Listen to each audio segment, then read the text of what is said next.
Hi viewers, this is me Ribaha Imran and you are watching my YouTube channel. So viewers, आज के मेरे programme का topic की अगर बात करें हम अपने पड़ोसी मुल्क भारत के प्राइम मिनिस्टर यानी कि प्रधानमंत्री नरेंद्र मोदी जी की, या कि जो प्राइम मिनिस्टर नरेंद्र मोदी जी उन्होंने डिक्लेयर किया है कि वो पूरी दुनिया को free of cost food supply करने के लिए रेडी हैं अगर WTO वर्ल्ड ट्रेड ऑर्गेनाइजेशन उन्हें परमिशन दे देती है। स्टेटमेंट पर पाकिस्तानी आवाम क्या सोचती है, क्या राय रखती है, तो आइए लोगों की जानिब बढ़ते हैं और उनसे राय जानते हैं। हमारे साथ रहिए। सर, मेरे आज के प्रोग्राम का बेसिकली सवाल ये है कि अगर बात करें हम इंडिया के प्राइम मिनिस्टर नरेंद्र मोदी के हवाले से, तो उन्होंने ये डिक्लेयर किया है हम पूरी दुनिया को फूड सप्लाई करने के लिए रेडी हैं अगर WTO वर्ल्ड ट्रेड ऑर्गेनाइजेशन हमें परमिशन दे देती है। इस हवाले से क्या कहना चाहेंगे? First of all it's all about Narendra Modi. उनको सरप्राइज़ का बहुत शौक़ है और बहुत से चीज़ों में वो एक्सपेरिमेंट्स करते रहते हैं। जिस तरह से उन्होंने खुद से एज्यूम कर लिया था in the Feb, if you remember, कुछ साल पहले कि पाकिस्तान ने हमारे शहर पे अटैक किया है, Pulwama attack, if you remember. In the same way उनको कुछ चीज़ों में ना कुछ फहमी सी रहती है। इंशाल्लाह जल्दी उनका बुखार उतर जाएगा and he will come back to normal life. India के अंदर ऑलरेडी जितनी डिस्ट्रक्शन हो चुकी हुई है कोविड की वजह से, जितने लोगों की जानें जा चुकी हुई हैं, उनका तो ऑलरेडी इकोनॉमिकल क्राइसिस इतना ज़्यादा है कि उनको इस तरह की फड़े मारने से बेटर है कि चुप करके खामोशी से इकोनॉमिकल क्राइसिस को पहले टेक ओवर करें, उसके बाद कुछ सोचें कि क्या कर सकते हैं। सर, हम देखते हैं कि आए दिन इंडिया जो है बड़ी बड़ी सोशल एक्टिविटीज़ में बहुत ज़्यादा पार्टिसिपेट कर रहा है, ठीक है। और मतलब हम देखते हैं अदर कंट्रीज़ के साथ उनके जो फॉरेन पॉलिसीज़ हैं वो बहुत ज़्यादा अच्छी हैं, और उसके बाद उनके प्राइम मिनिस्टर की ये एक स्टेटमेंट आ जाना कि वो डिक्लेयर कर चुके हैं कि वो अपने फूड सप्लाई कर सकते हैं पूरी दुनिया को बिल्कुल फ्री ऑफ कॉस्ट, सिर्फ WTO की परमिशन के साथ। आप क्या कहना चाहेंगे कि बाकी कंट्रीज़ के साथ उनके ताल्लुकात और उस पर ये स्टेटमेंट आ जाना? Obviously, madam, India is a bigger country and they have the relationship, population, everything. So they have their own dynamics. And then, as a neighbor, we should also learn from them. Example, so I think we need to make ourselves economically strong as well. So we need to build ourselves, sort out our in-house issues, and then we can compete with them. Obviously, they are bigger country, but we should also learn and we should also work hard on it to solve our problems. जी बिल्कुल, एक बहुत ही अच्छा कदम होगा ये अगर prime minister साहब इसको पुल of करते हैं, लेकिन मुझे नहीं लग रहा कि वो पूरी दुनिया को फूड सप्लाई कर सकेंगे, क्योंकि बेसिकली अगर हम भारत को देख लें तो भारत खुद ही में मतलब एक गरीब मुल्क है, उसके खुद फूड सप्लाई पूरे नहीं हो रहे, तो वो पूरी दुनिया को क्या खाक सप्लाई करेगा। तो यही है कि मतलब अगर कोई उनको स्पॉन्सर वगैरह मिल जाए जो उनको मतलब डोनेशंस वगैरह दें, तो मुश्किल नहीं है कि मतलब पूरी दुनिया का में भूख जो है वो मिट सके। एक मैं कमेंट पढ़ रहा था ट्विटर पे कि मतलब एलॉन मस्क के बारे में कुछ कमेंट्स कह रहे थे लोग कि मतलब अगर वो अपने वेल्थ का 30% या 20% ही पूरी दुनिया में डिस्ट्रीब्यूट कर लें तो पूरी दुनिया की गरीबी मिट जाए। तो अगर कोई इसे पुल ऑफ करता है तो बड़ा ज़बरदस्त कदम होगा, लेकिन मुझे नहीं लगता कि ये हो सकेगा क्योंकि आगे बहुत हर्डल्स हैं इसके। आपने जैसे कहा कि इंडिया गरीब मुल्क है, इंडिया की जो अब पॉवर्टी की जो रेशो आई है IMF की रिपोर्ट के मुताबिक, वो उनकी जो पॉवर्टी रेशो है, एक्सट्रीम पॉवर्टी रेशो 1% से भी नीचे गिर चुकी है। क्या कहना चाहेंगे? देखिए जी, इसमें दो चीज़ें आती है, एक आपका आता है GDP, एक आपका आता है GDP पर कैपिटा। तो GDP का मतलब ये है कि आपके मुल्क में पूरी दौलत कितनी है, ठीक है। तो इस लिहाज से अगर देखें तो India is the 6th largest economy in the world, कि मतलब वो दुनिया की 6ठी बड़ी इकोनॉमी है। लेकिन अगर पर कैपिटा के हिसाब से देख लें, उसको अगर आप आबादी के तनासुब से देख लें तो वो रेशो बहुत कम है। तो बिल्कुल अलार्मिंग सिचुएशन है इंडिया में आजकल। तो ये होगा कि मतलब या GDP को बढ़ाना पड़ेगा या फिर आपने पॉपुलेशन को कंट्रोल करनी पड़ेगी अगर आपने पॉवर्टी लाइन से आगे आना है तो। वर्ल्ड बैंक और IMF की जो रिपोर्ट आई है इस बार, इंडिया की जो इकॉनमी है वो सबसे ज़्यादा ग्रो की है।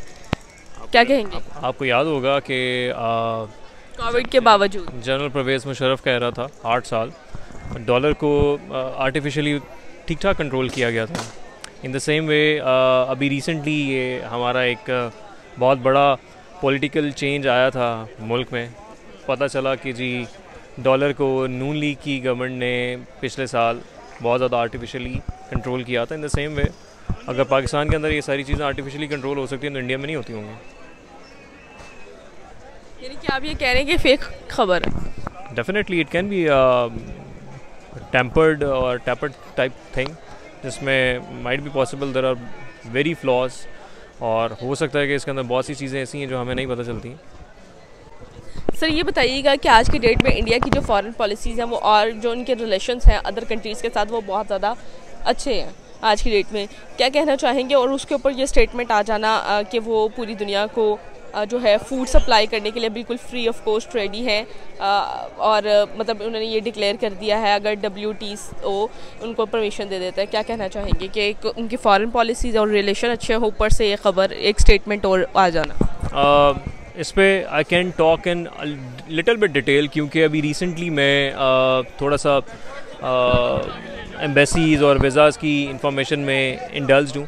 इस वजह से I can say it very clearly कि पहले एक ऑस्ट्रेलिया का एक टाइम था आज से 10 साल पहले कि ऑस्ट्रेलिया ने बहुत अपनी नेक अप की हुई थी, और ऑस्ट्रेलिया बहुत ज़्यादा एरोगेंट था कि हमने बहुत लिमिटेड लोगों को अपने मुल्क में इमिग्रेशन देनी है। अब आप अगर गौर करेंगे तो शायद आपको कुछ नज़र आएगा यूट्यूब के ऊपर हर तीसरे से चौथे ऐड के बाद छठा ऐड होता है ऑस्ट्रेलियन एजुकेशन का या ऑस्ट्रेलियन गवर्नमेंट का। अब ऑस्ट्रेलिया इन शॉर्ट रिक्वेस्ट कर रहा है, वेलकम कर रहा है दुनिया को कि आए जी हमारे पास, हमारे मुल्क में आके हमारे साथ बिज़नेस करें, हमारे मुल्क की इकॉनमी बेटर होगी। इन द सेम वे जैसे अभी थोड़ी देर पहले मैंने आपको बताया था कि इंडियन इकॉनमी का बेड़ा गर्क हो चुका हुआ है जब से कोविड आया था, तो जाहिर है उन्होंने कोई ना कोई तो मूव लेना है। जो रिपोर्ट्स जो हमें देखने को मिला है कि इंडिया की जो इकॉनमी ग्रो की है तो वो क्या था सब? Indians are very good in their own terms. जैसे आपको बहुत सी चीज़ों में पता होगा इंडियन हर चीज़ में एक्सट्रीम में होते हैं, बहुत ज़्यादा इंतहा पसंद लोग हैं। रिलीजन की बात हो तो मस्जिदों को आग लगा देंगे या घरों को आग लगा देंगे, बिज़नेस उड़ा देंगे, सो हर चीज़ के अंदर एक्सट्रीम है। इन द सेम वे अपना मोटिव अटेन करने के लिए, अपना मोटिव अचीव करने के लिए they will try their level best to make good terms all over the world, whereas जब उनको नज़र ये आ रहा है कि उनका साथ एक competitive मुल्क पाकिस्तान जो है वो all over the world publicly politically criticize हो रहा है, इमरान खान का एकदम बहुत ज़्यादा फेमस हो जाना, ग्लोबली रिकगनाइज हो जाना, टर्किश एक्टर्स का पाकिस्तान के अंदर आना, इमरान खान को सोशल मीडिया पे अप्रेस करना, अब ऑब्वियसली ये सारी चीज़ें इंडियंस को कुछ थोड़ा सा पिंच तो करेंगी। उसके against they will try their level best to create their own visibility in the world. तो सर देखिए इंडिया के तो मतलब दूसरी कंट्रीज़ के साथ रिलेशनशिप भी बहुत अच्छा है, ऊपर से ऐसे स्टेटमेंट आ जाना, क्या कहना चाहेंगे? मतलब ये कि एक अच्छी स्टेटमेंट है जिसका हमें खैर मकदम करना चाहिए। मतलब ये कि लेकिन ये मुश्किल काम है नरेंद्र मोदी साहब के लिए, एक बहुत बड़ा चैलेंज होगा। अगर वो इसको पुल ऑफ करते हैं तो मतलब ये बहुत बड़ा ज़बरदस्त उनका एक क्या कहते हैं अचीवमेंट हो सकता है, लेकिन मुश्किल है मतलब ये करना। अब जैसे इंडिया की इकॉनमी इस बार सबसे ज़्यादा ग्रो की गई है, तो सर आपने कहा कि इंडिया बहुत गरीब मुल्क है, अगर वो गरीब मुल्क होता तो उसकी पॉवर्टी रेशो जो IMF की रिपोर्ट के मुताबिक जो आई है तो वो उससे तो नहीं नज़र आ रहा कि वो गरीब मुल्क है? नहीं, इस हिसाब से नहीं, मैं कह रहा हूँ कि मतलब आप इंडिया के ओवरऑल इकोनॉमी को देखें या GDP को देखें, जिसे हम कहते हैं ग्रॉस डोमेस्टिक प्रोडक्ट, उनकी जो है उस लिहाज से अगर आप इकोनॉमी को देखते हैं तो उनकी इकोनॉमी दुनिया की छठी बड़ी इकोनॉमी है। मतलब कि G20 में उनका शुमार होता है, G20 के जो ममालिक है ग्रैंड 20 में। लेकिन आप पर कैपिटा के हिसाब से देख लें, उस इकोनॉमी की इफ़ेक्टिवनेस को देखें तो वो बहुत कम है, क्योंकि पॉपुलेशन जो इंडिया की है वो भी 100 करोड़ से ऊपर की है, 120 करोड़ से ऊपर की है, तो उस GDP का फिर इफ़ेक्टिवनेस उतना नहीं रहता कि मतलब अपने हर बंदे पे कितने पैसे लगा सकते हैं या एक बंदे की परचेजिंग पावर क्या है। तो इस लिहाज से अगर आप देखें तो इंडिया की GDP और इंडिया की इकोनॉमी जो है वो इतनी मतलब इफ़ेक्टिव और वायबल नहीं है as compare to other European ममालिक, जिनकी GDP हो सकता है कि इंडिया से कम हो, 7वें 8वें नंबर पर, लेकिन इनकी पॉपुलेशन कम है तो वो अपने लोगों पर ज़्यादा पैसे लगा सकते हैं और वो लोगों को ऊपर ला सकते हैं। इस हिसाब से अगर आप देखें तो इंडिया की GDP और इंडिया की जो इकोनॉमिक कंडीशन है वो सही नहीं है। लेकिन अब अगर आप ओवरऑल GDP के हिसाब से देखना चाहते हैं तो India is very much on the rise. India बहुत ज़्यादा स्ट्रॉन्ग है, जैसे सुपर पावर बन रहा है, बिल्कुल। क्या आज की डेट में हमें उनसे सीखते हुए काम करना चाहिए? जी बिल्कुल, ये हमारी बदकिस्मती है कि क्या करें कि हम ये सियासी कशमकश में पिस रहे हैं, पूरे अवाम दोनों साइड में जो अवाम है जो वो इस कशमकश में हम पिस रहे हैं। यही होना चाहिए कि मतलब इंडिया एक बहुत बड़ी इकोनॉमी है, एक बहुत बड़ी इकोनॉमिक मार्केट है, पाकिस्तान को चाहिए कि इंडिया के साथ वो रिलेशंस को अपने बेहतर कर ले और एक अच्छे मार्केट में अपना हिस्सा डालें। पाकिस्तान और इंडिया की पॉपुलेशन को अगर आप मिला दें तो ये आधी दुनिया की पॉपुलेशन के बराबर बन जाती है। तो मतलब इतने लोग हैं तो मतलब ये है कि आपका मार्केट भी इतना बड़ा है, इन्वेस्टर्स ज़्यादा आ सकते हैं, यही है कि मतलब पाकिस्तान और इंडिया को आपस में ताल्लुकात बेहतर बनाने चाहिए और आपस में तिजारत और बाहमी दोस्ती को फ़रोग़ देना चाहिए। It is good for them. उनके लिए it is good for them and we should also think about the same for our country as well.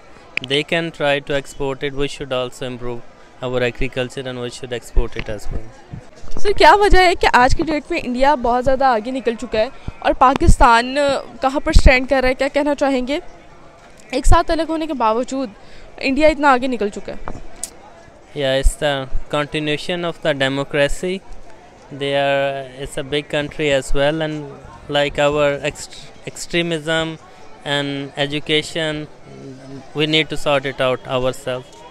Like army, politics, this judiciary. So we know our issues, I think, and we should make our house in order to improve. It means कि India ने अपने हर sector में बहुत तेज़ी से working की। Exactly, they are much stronger in everything, and if you see these CEOs of the leading multinationals, they are more professional, they are more composed, and obviously it's a big country, so they have multiple edges, but we should also be strong in our dealings as well. Sir क्या आज की date में जिस तरह इतनी बड़ी बड़ी statements दे रहे हैं और करके भी दिखा रहे हैं, ठीक है, उनकी प्रोग्रेशन नज़र भी आ रही है कि वो प्रोग्रेस कर रहे हैं, क्या हमें उनसे सीखते हुए काम करना चाहिए? Exactly, we should do ourselves as well. We should work hard, sort out our internal issues.